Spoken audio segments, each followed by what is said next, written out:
Hi, I'm Lena. Welcome back to my channel and welcome to my June TBR. I just filmed the rules and all I can say is this is a freaking disaster. This did not go well. So I have scoured my shelves for a lot of short reads because I do want to make it happen. Not gonna be easy. I do have a few book club reads, but I always want to read the book club reads at the end of the time that we have set for it, so it's all fresh in my mind. So we have our Hobbit's book club read, which is After Sappho, which is my pick, but I'm not going to read that this month already, so it doesn't have to go on the TBR, but if you want to join us, June will also be a month when we read this. And the other one is a tome for Feminism She Wrote, which is The Second Sex, which is the book I am most scared for this entire readathon. I have 3 months for this, so I think I will read them in the second 2 months. Maybe I will start this month, I'm not sure. Also, I'm reading the shortlist for the Women's Prize and I want to upload that vlog before the 14th of June. Basically the first 2 weeks of June will be me reading the 3 books that I haven't read yet. And I'm going to force them on this TBR. Yeah, like I said, didn't go well, so let's just start with the first roll.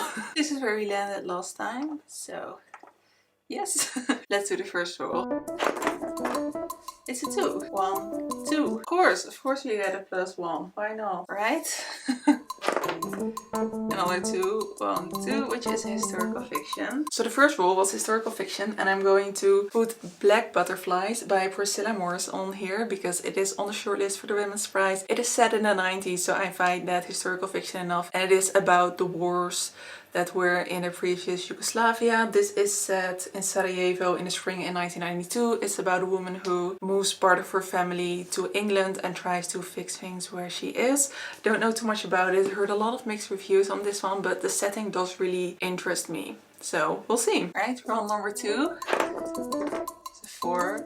1, 2, 3, 4, which is a Toni Morrison. Roll number 2 was Toni Morrison, and I've quite recently read a Toni Morrison novel and I cannot really read Toni Morrison in bulk. I think my heart just cannot take it, so I've decided to pick up the only short story that she, I think, want to say published. She probably wrote more, but this one is with a word that I have such a hard time saying, which is recitative, I think. I don't know what this short story is about, but I do know that it has a new foreword by Zadie Smith. I haven't bought a copy yet. I will do so when I will undoubtedly go to a bookstore sometime soon. And I'm really curious to, for the first time, read a short story by Toni Morrison. Roll number 3 is a 5. 1, 2, 3, 4, 5. And orange is poetry. Roll number 3 was poetry, which is something we barely ever land on. But I'm going to read a poet I've been wanting to read for a while, and that is Keats. So this is one of the mini Black Classics collection, and this one is called The Eve of Saint Agnes. There are a few very short poems in here, and there's one very big one that is called... Wait, I just had it. It's called Lamia. I don't know, I know that he was one of the early romantics, I think. Correct me if I'm wrong. I've been wanting to read Keats for quite a while, so this is a perfect occasion. Roll number 4 is a 4. 1, 2, 3, 4, which is a TBR card, which is queer rap. Roll number 4 was queer rap, and I thought I would add something fun in the mix because I have a lot of serious literary fiction, more like, for the Women's Prize, so I decided to just look at my Kindle library. And sometimes I just buy a book I want to read when Kindle has it like for 99 cents, which happens quite often. So I'm going to read Infamous by Lex Croucher. I know Lex Croucher has just published or is going to publish a Arthurian retelling, and I'm really curious for that as well, but I know that this has very prominent queer rap. I did also like their first novel, which was A Reputation. So I'm excited to add a romance on this list. The main character is an artist and she falls in love with a girl. It is like Regency historical fantasy, which of course I've been loving since watching Bridgerton, and I love that a lot of authors are now writing fiction set in that kind of world. So yeah, I cannot wait to read it, and I will read it on my Kindle. Roll number 5 is a 1, which is another historical fiction, so another roll. Roll number 5 was historical fiction, and I'm going to pick another Women's Prize shortlist that is also set in the 90s. I don't know what authors have with the 90s these days, but I think all the books that I still have left are set in the 90s. And this one is set in the 90s in Ireland, and this is Trespasses. Do I know what this is about? I think it is about a girl who has an affair with a married man, which is always a premise that has an instant no for me. But it's on the shortlist, so I'm going to read it. I do really like the setting of Ireland during the Troubles. I find that very interesting because as someone who is not from the UK, I don't know a whole lot about that. So I'm curious to see how it's woven into this novel, which sounds like a very personal coming of age kind of book. Yeah, but because we have historical fiction twice now, I think this is the first time or the second time we have an extra roll, so yay. Roll number 6. Is it 3? 1, 2, 3. Blue is a book that's at least 100 years old. Roll number 6 was a book that's at least 100 years old. So I picked another mini black classic that felt kind of summery. This is Il Duro by D.H. Lawrence, and it's apparently a bit of a travelogue of his travels through Italy. I do have, of course, Lady Chatterley's Lover on my TBR from the same author, so this will be a great way to get to know the author a little bit. I love a little document of travels, and since it are like summery travels in Italy, I thought it would be perfect for June. Roll number 7 is 5. 1, 2, 3, 4, 5. Which is George Eliot. Oh wow. Rule number 7 was George Eliot, and I dreaded this so much because I already have like kind of big books for the Women's Prize on this TBR, and George Eliot did not write small novels, but I guess it's happening. I'm going to read Anne and Beat by George Eliot. There's a big chance that I will read a portion of this in July, and that you will see it pop up in next month's TBR as well, because this is over 600 pages. Oh my gosh, so excited.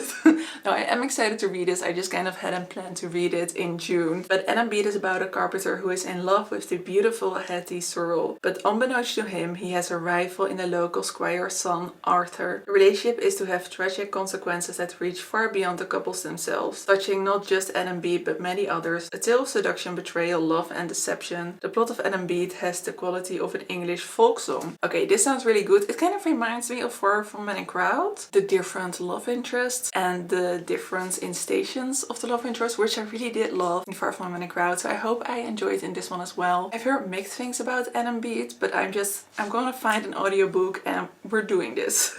And the final rule, which is rule number 8. Is 2.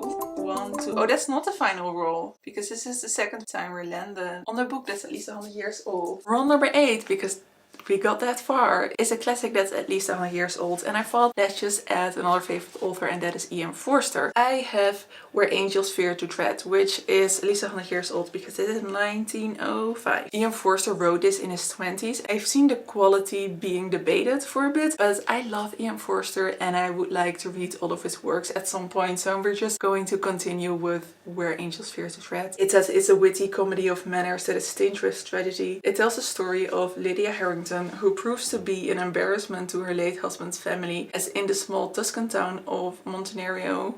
Ooh, this is Italy again. That's cool. She begins a relationship with a much younger Italian man. Oh my god, really? Classless and highly unsuitable. Oh, this is fun. I could do an Italy vlog. Too bad I'm not actually going to Italy, but I'm going to read about it apparently. Right, here we go. Roll number 9 is 4. 1, 2, 3, 4.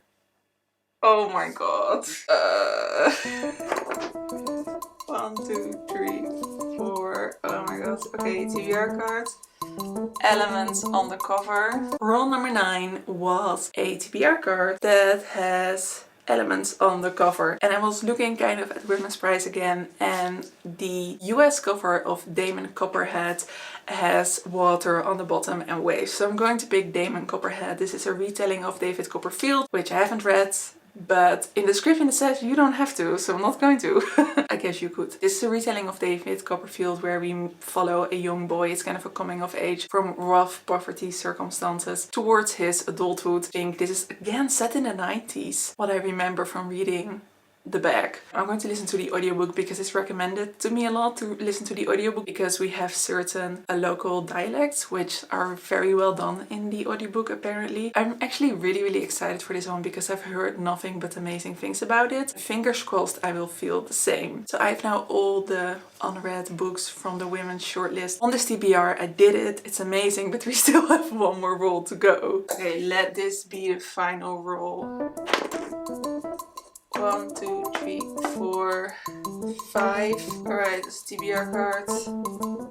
Disability wrap. Roll number 10 was a TBR card and that was disability wrap. I'm going to pick a review copy that I got sent. I don't think I've shown you yet, but it's from a Dutch publisher and it is called Theorie van de zieke vrouw, which is basically theory of the sick woman, and this is about what it's like to live as a chronically ill woman. These are essays and I do think they're translated, but I don't know from which language. Oh, it's translated from the English, so I'll put the English book down here. Maybe it's a bit older, but I'm really excited to read this. It is, I think, a big comment on productivity and capitalism. If you don't know, I'm chronically ill myself. I'm curious what this will do to me, but this disability wrap, I got a review copy of it, so it's about time that I actually review it. Thank you so much to the publisher for sending this to me. So we have now come at the end of this very stressful TBR. Most of them are digital reads, but I'll show you what I have physically. So these are the books that I have physically, which this looks like very nice and cozy TBR, but then all my big books are digitally. So I have Damon Copperhead, for which I will listen to the audiobook. I still have to buy the short story by Toni Morrison, which is just a short story, so that's not that intimidating. I have Infamous by Lex Croucher, which I will read on my Kindle. I have Trespasses, which I think